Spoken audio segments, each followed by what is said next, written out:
Assalamualaikum warahmatullahi wabarakatuh. Halo teman-teman, pasti teman-teman sudah tahu saya akan membahas apa kali ini. Nah, sebelum itu, perkenalkan nama saya Muhammad Aprianto Baso dengan NIM 2212300004. Saya adalah mahasiswa Universitas Muhammadiyah Palopo, Fakultas Keguruan dan Ilmu Pendidikan, jurusan Bimbingan dan Konseling. Nah, pada video kali ini saya mempersembahkan untuk memenuhi mata kuliah dari ilmu pendidikan. Pada kesempatan ini juga saya akan membahas tentang tahapan pendidikan.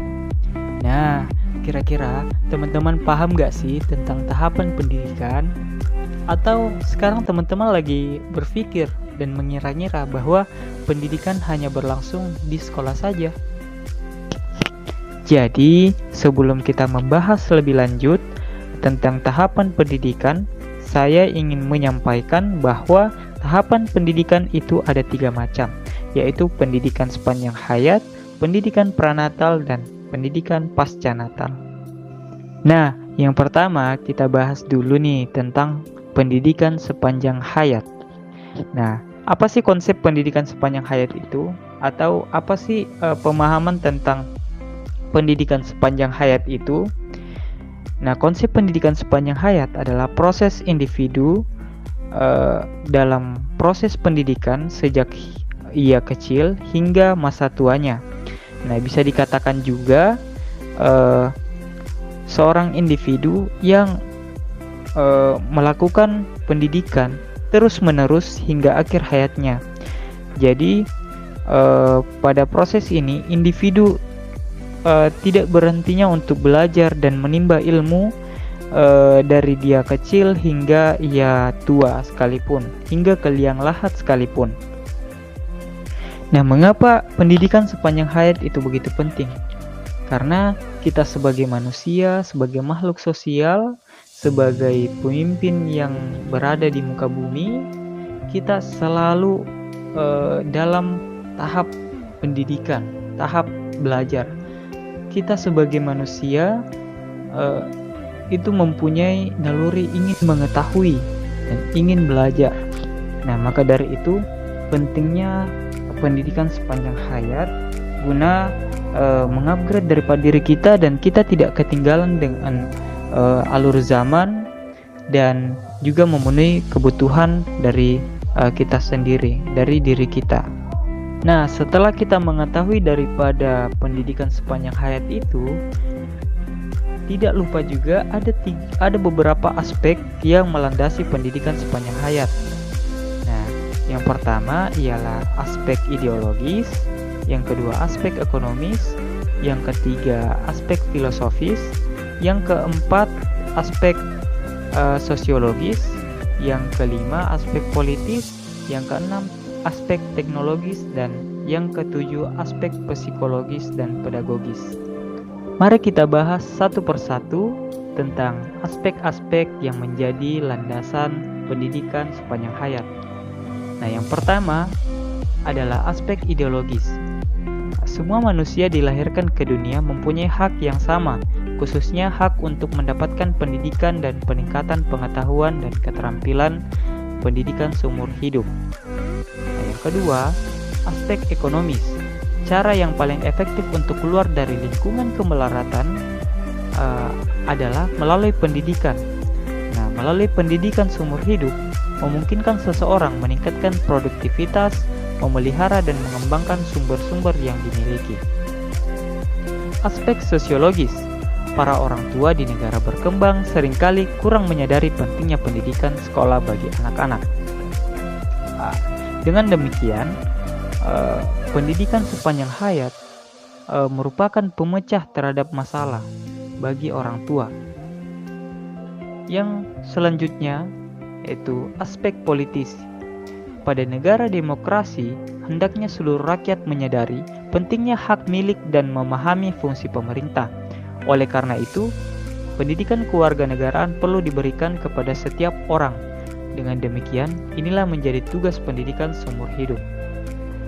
Nah, yang selanjutnya, aspek teknologis. dunia dilanda oleh eksplosif ilmu pengetahuan dan teknologi, para sarjana, teknisi, dan pemimpin.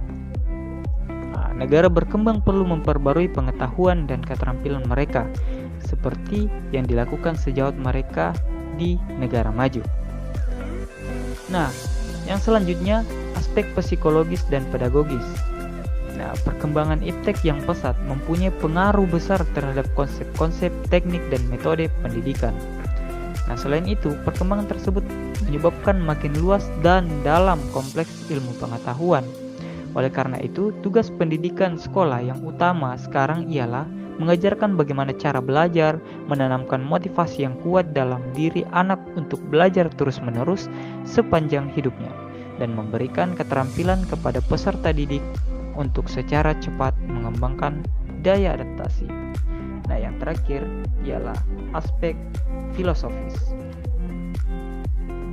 Nah, aspek filosofis di sini memberikan dasar kehidupan bagi masyarakat dan bernegara. Nah, sekarang kita masuk pada pendidikan pranatal. Nah, pendidikan pranatal ini bisa dikatakan bahwa perkembangan pranatal ialah usaha sadar dari calon orang tua, khususnya seorang ibu, dalam membimbing dan memberikan pengajaran kepada janin sampai lahir dengan tujuan menciptakan kepribadian yang baik. Contohnya, kecerdasan emosional dan intelijensi. Nah, pada pendidikan pranatal sendiri mempunyai fase dalam pendidikannya, yaitu fase pemilihan jodoh. Nah, kalau kita merujuk daripada pranatal sendiri, kan pranatal artinya sebelum lahir. Jadi, patut sebagai calon orang tua untuk memilih daripada jodoh, menentukan daripada jodohnya yang terbaik baginya dan terbaik agamanya, dan dalam segi aspek apapun itu, ia harus memilih jodoh yang terbaik menurutnya, didukung oleh beberapa kriteria. Nah, fase ini adalah fase persiapan bagi seorang yang sudah dewasa untuk menghadapi hidup baru, yaitu berkeluarga. Salah satu pendidikan yang harus dimiliki oleh seorang yang sudah dewasa adalah masalah pemilihan jodoh yang tepat. Nah, selanjutnya fase perkawinan atau pernikahan.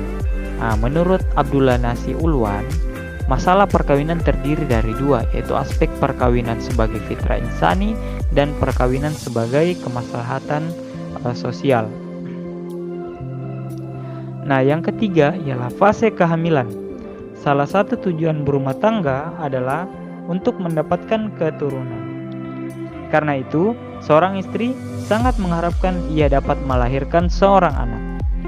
Sebagai tanda seorang istri akan memiliki seorang anak adalah melalui proses kehamilan 9 bulan. Nah, kita masuk kepada poin yang ketiga, yaitu pendidikan pasca natal. Nah, pendidikan pasca natal ini pendidikan selesai lahir ya, sesudah lahir. Nah, pada pendidikan pasca natal ini terbagi atas beberapa fase. Nah, fase yang pertama, masa bayi. Nah, fase bayi ini ialah fase kehidupan manusia terhitung dari saat kelahiran sampai kira-kira berumur 2 tahun. Selama rentan waktu itu, kehidupan bayi biasanya sangat bergantung pada bantuan dan pemeliharaan pihak lain. Dan peranan ibu menjadi faktor yang sangat penting untuk menjadi ketergantungan seorang bayi terhadapnya. Nah, fase kanak-kanak. Nah, yang kedua ini fase kanak-kanak. Masa kanak-kanak ini adalah masa selepas usia 2 tahun hingga anak berusia 6 tahun. Jadi batasnya sejak lepas panggilan bayi sampai dia masuk sekolah. Masa kanak-kanak ini sering disebut sebagai masa estetika, karena pada masa itu merupakan saat terciptanya perasaan keindahan, masa indera, dan anak berkembang pesat. Nah, pada masa ini dibagi pula dua fase, yaitu fase anal 1-3 tahun, yang dimana para ahli psikologi berpendapat bahwa disinilah psikologi kecerdasan dari anak itu meningkatkan, dan ditingkatkan dengan cara memberikan makanan yang lebih baik, terutama saat putih telur, dan selalu diajak berkomunikasi dan bermain dan dengan macam-macam permainan. Nah, yang kedua ialah fase prasekolah. Nah, pada fase prasekolah ini usia 3-6 tahun dengan karakteristik anak pada fase ini dapat mengontrol tindakannya, selalu ingin bergerak, berusaha mengenal lingkungan dan sekelilingnya, pengembangan yang cepat dalam berbicara, senantiasa ingin memiliki sesuatu, egois dan keras kepala dan suka protes dan sebagainya. Dari segi fisik, anak-anak yang pada fase ini itu sudah relatif kuat dan lincah, sedangkan dari segi psikis harus dilihat bahwa kenakalan anak berkaitan erat dengan berkembangnya sifat dinamis dan kreatif dan puas dengan sesuatu yang telah ada. Nah, lanjut pada fase anak-anak. Nah, fase anak-anak ini dimulai dari 6-12 tahun. Periode anak-anak dimulai sejak anak-anak berusia 6-12 tahun ini menjadi matang, karena karakteristik anak pada masa ini, anak mulai bersekolah, guru mulai menjadi pujaannya, gigi tetap mulai tumbuh, anak mulai gemar membaca, dan anak mulai malu apabila auratnya dilihat oleh orang banyak. Nah, tugas perkembangan masa bayi dan anak prasekolah.